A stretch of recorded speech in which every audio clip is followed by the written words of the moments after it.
ஒரு யூனிவர்சிட்டி கீழே affiliated colleges வந்து நிறையா உருவாச்சு. ஏன்னா மாணவர்கள் வந்து படித்து நல்ல முன்னேற்றம் அடையணும், நல்லா வந்து பொருளாதார முன்னேற்றம் அடையணும், கல்வி அறிவை பெறணும் அப்படிங்கிறதுக்காக நிறைய காலேஜ் உருவாச்சு இல்லைங்களா? ஸோ அதே மாதிரி ஸ்கூல்ஸும் அப்படிதான். கவர்மெண்ட் ஸ்கூலு, கவர்மெண்ட் எய்டட் அந்த மாதிரி இப்போ நிறையா சிபிஎஸ்சி, ஐசிஎஸ்சி நிறைய ப்ரைவேட் ஸ்கூல் வந்துருச்சு. ஸோ யாருக்குமே இடம் இல்லைன்னு சொல்ல முடியாது இல்லைங்களா? ஸோ தொழில் முன்னேற்றம் அப்படிங்கிறது ஏற்படும். அதே மாதிரி கம்பெனிஸ் அப்படிதான் நிறையா இதாகிடுச்சு. ஐடி ஃபீல்டு வந்துருச்சு. இந்த மாதிரி வேலையில்லா திண்டாட்டம் வந்து இதாகிடுச்சு அப்படிங்கிறாங்க. ஸோ மனிதாற்றல் அணுகுமுறை மூலிமா என்னென்ன பயன்கள் அப்படின்னு பார்த்தீங்கன்னா பொருளாதார வளர்ச்சி, சமூக சமநிலை, புதிய கண்டுபிடிப்புகள், தொழில் முன்னேற்றம் இதெல்லாமே ஏற்படுத்துகிறாங்க. சரிங்களா? இதுதான் மனிதாற்றல் அணுகுமுறையினுடைய முக்கிய அம்சங்கள் மற்றும் பயன்கள் அப்படிங்கிறது. நெக்ஸ்ட் கிளாஸில் அடுத்த டாபிக் பற்றி பார்க்கலாம். Okay, thank you. இப்போ நம்ம லாஸ்ட் கிளாஸில் என்ன பார்த்தோம் அப்படின்னு பார்த்தீங்கன்னா மனிதாற்றல் அணுகுமுறை அப்படிங்கிறத பற்றி நம்ம பார்த்தோம் இல்லைங்களா?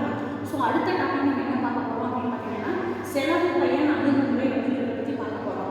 செலவு பயன் அணுகுமுறை அப்படின்னா என்ன? ஃபார் எக்ஸாம்பிளுக்கு நம்ம வீடோ இல்லை நம்ம வேலை செய்யக்கூடிய இடமோ இல்லை நம்மளுக்கு வரக்கூடிய வருமானமோ ஏதோ ஒன்று எடுத்துக்கோங்க. சரிங்களா? இப்போ நம்ம வீட்டில் நம்ம வேலைக்கு போகிறோம், சம்பளம் வாங்கிட்டு வரோம், மாதம் சம்பளம் வாங்கிட்டு வரோம். ஸோ இப்போ ஒரு 50,000 வாங்கிட்டு வரீங்கன்னு வச்சுக்கோங்க.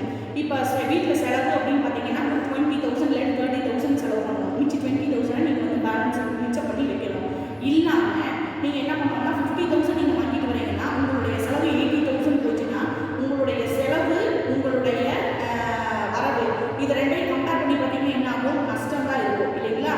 ஸோ இதையெல்லாம் நம்ம என்ன பார்க்க போகிறோம் அப்படின்னு பார்த்தீங்கன்னா ஒரு கல்லூரி நிறுவனமா இல்லை ஒரு பள்ளி நிறுவனமா ஒரு தொழிற்சாலையா எல்லா இடத்துலையுமே வந்து ஒரு ஒரு ஒரு வருஷத்துக்கு டர்ன் ஓவர் எவ்வளோ ஆகுது, அதில் எவ்வளவு லாபம் வந்துருக்குது அப்படிங்கிறத பார்ப்பாங்க இல்லைங்களா?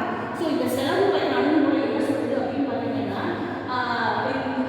ஒரு பிளான் பண்ணி ஒரு காலேஜ்னால் சரி, ஒரு ஸ்கூல்னாலும் சரி, ஒரு தொழில் செய்யக்கூடிய இடமா இருந்தாலும் சரி, நம்ம ஒரு வேலையை எப்படி செய்யணும் அப்படிங்கிறத பிளான் பண்ணி திட்டமிட்டு அதை நடைமுறைப்படுத்தும் போது மட்டும்தான் நம்மளால் அந்த வேலையை வந்து ஒழுங்காகவும் சிறப்பாகவும் செஞ்சு அதனுடைய வரவையும் இது பண்ண முடியும்.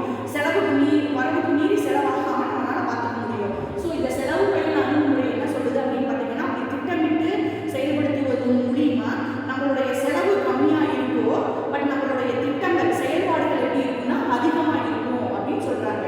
ஸோ இது என்னதுன்னா செலவையும் நம்மளுடைய கடைசியில் வரக்கூடிய லாபமும் சரி அதன் மூலிமா நடந்த செயல்முறைகளையும் ஒப்பிட்டு பார்க்கும்போது செலவோட பயன்கள் வந்து அதிகமாக தரக்கூடியதாக தான் இருக்கும் அப்படின்னு சொல்லுது. சரிங்களா?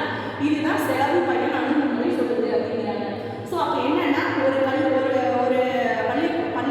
பள்ளிக்கூடத்தை நம்ம வந்து நிர்வகிக்கிறோம் அப்படின்னா செயல்